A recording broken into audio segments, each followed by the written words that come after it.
Hello అండి, welcome to our channel Jyothi healthy kitchen. ఈరోజు మన కిచెన్లో మనం ఈజీగా, టేస్టీగా, హెల్తీగా ఇంకా చాలా సింపుల్గా ప్రిపేర్ చేసుకున్నటువంటి ఒక హెల్తీ బ్రేక్ఫాస్ట్ని చూద్దాము. 2 ఉల్లిపాయలని ఇలా బారు ముక్కలుగా కట్ చేసుకొని ఒక మిక్సింగ్ బౌల్లోకి తీసుకొని ఇలా నలిపేస్తున్నాను. ఈ ఉల్లిపాయలని ఒక్కసారిగా మనం పకోడీకి ఎలా అయితే ఉల్లిపాయని కట్ చేసుకుంటామో అలా ఇక్కడ నేను పెద్ద సైజు 2 ఉల్లిపాయలు తీసుకున్నాను.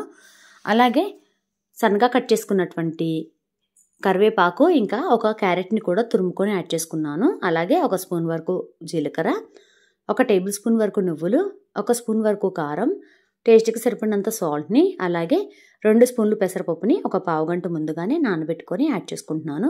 అలాగే నేను ఇక్కడ పచ్చజొన్న పిండిని తీసుకుంటున్నాను. మీరు కావాలంటే తెల్లజొన్న పిండి అయినా సరే తీసుకోవచ్చు. అలాగే ఇందులోకి 2 స్పూన్ల వరకు బియ్యం పిండిని కూడా యాడ్ చేసుకొని అన్నీ ఒక్కసారి కలిసేలాగా కలుపుకుంటున్నాను. ఇక్కడ నేను బియ్యం పిండిని తీసుకున్నాను. మీరు ఈ ప్లేస్లో గోధుమ పిండిని సరే తీసుకోవచ్చు. బైండింగ్కి బాగుంటుందని ఇక్కడ బియ్యం పిండిని తీసుకున్నాను. ఇలా మనం యాడ్ చేసుకున్న ఇంగ్రీడియంట్స్ అన్నీ ఒక్కసారి కలిసేలాగా కలుపుకోవాలి, వాటర్ యాడ్ చేయకుండా. ఇలా డ్రై ఇంగ్రీడియంట్స్ అన్నీ ఒక్కసారి కలిసిన తర్వాత ఇందులోకి వాటర్ని కొంచెం కొంచెంగా యాడ్ చేసుకుంటూ మనం కలుపుకోవాలి. ఈ పిండిని చపాతీ పిండి ముద్దలాగా కలుపుకుంటే సరిపోతుంది. అలాగే ఈ పిండికి కొంచెం సాల్ట్ అనేది పడుతుంది, అందుకని కొంచెం సాల్ట్ని యాడ్ చేసుకొని టేస్ట్ని అడ్జస్ట్ చేసుకుంటున్నాను. ఈ విధంగా అన్నీ కలిసిన తర్వాత ఇందులోకి వాటర్ని 1 కప్పు వరకు తీసుకొని ఇలా చల్లుకుంటూ యాడ్ చేసుకుంటూ కలుపుకుంటున్నాను. బ్యాటర్ అనేది చపాతీ పిండి ముద్ద కంటే కొంచెం టైట్గా ఉంటేనే బాగుంటుంది. మరీ లూజ్గా ఉన్నట్టయితే మనకి ఇక్కడ రొట్టెలు చేసుకోవడానికి ఈజీగా ఉండదు. జొన్న పిండితో జొన్న రొట్టెలు చేయటం అంటే చాలా కష్టం కదా. అలా కాకుండా ఈ ప్రాసెస్ని ఫాలో అవ్వండి. పిల్లలు కూడా ఇష్టంగా తినేస్తారు, టేస్టీగా కూడా ఉంటాయి. ఇలా ఒక పిండి ముద్దలాగా కలుపుకొని పక్కన పెట్టుకుంటున్నాను. ఇప్పుడు ఈ విధంగా ఒక బటర్ పేపర్ని తీసుకొని 1/2 స్పూన్ వరకు నెయ్యిని ఈ విధంగా ఈ బటర్ పేపర్కి అప్లై చేసుకొని మనం ముందుగా కలిపి పెట్టుకున్నటువంటి ఈ పిండి ముద్దలో నుంచి ఈ విధంగా ఒక చిన్న పిండి ముద్దను తీసుకొని ఈవెన్గా రొట్టెలాగా మనం ఒత్తుకోవాలి. వీలైనంత వరకు పలచగానే ఒత్తండి, లేకపోతే మనకి లోపలంతా కుక్ అవ్వకుండా పచ్చి పచ్చిగా ఉంటుంది. ఈ విధంగా రౌండ్ షేప్లో నేను ఇక్కడ చేసుకుంటున్నాను. నేను తీసుకున్న క్వాంటిటీ అయితే 3కి సరిపోతుందండి.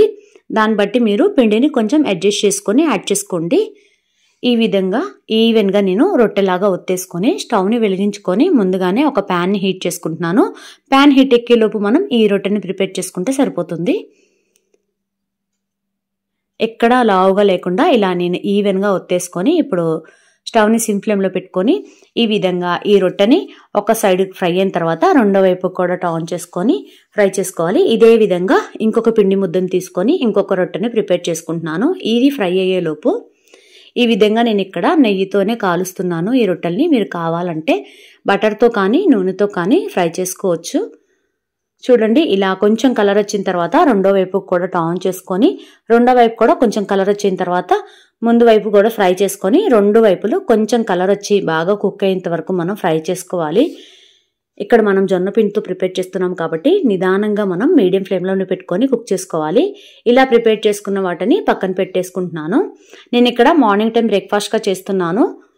మీరు కావాలంటే ఈవినింగ్ టైం స్నాక్గా కూడా ప్రిపేర్ చేసుకోవచ్చు. అంతేనండి, చాలా సింపుల్గా హెల్తీగా ఈ బ్రేక్ఫాస్ట్ అనేది రెడీ అయింది. ఈ వీడియో కనుక మీకు నచ్చినట్టయితే తప్పకుండా వీడియోని లైక్ చేసి మీ ఫ్రెండ్స్ ఇంకా ఫ్యామిలీ మెంబర్స్తో షేర్ చేయండి. అలాగే మన ఛానల్ని సబ్స్క్రైబ్ చేయనట్టయితే వెంటనే సబ్స్క్రైబ్ చేసుకొని పక్కనే ఉన్నటువంటి బెల్ ఐకాన్ని ప్రెస్ చేయండి.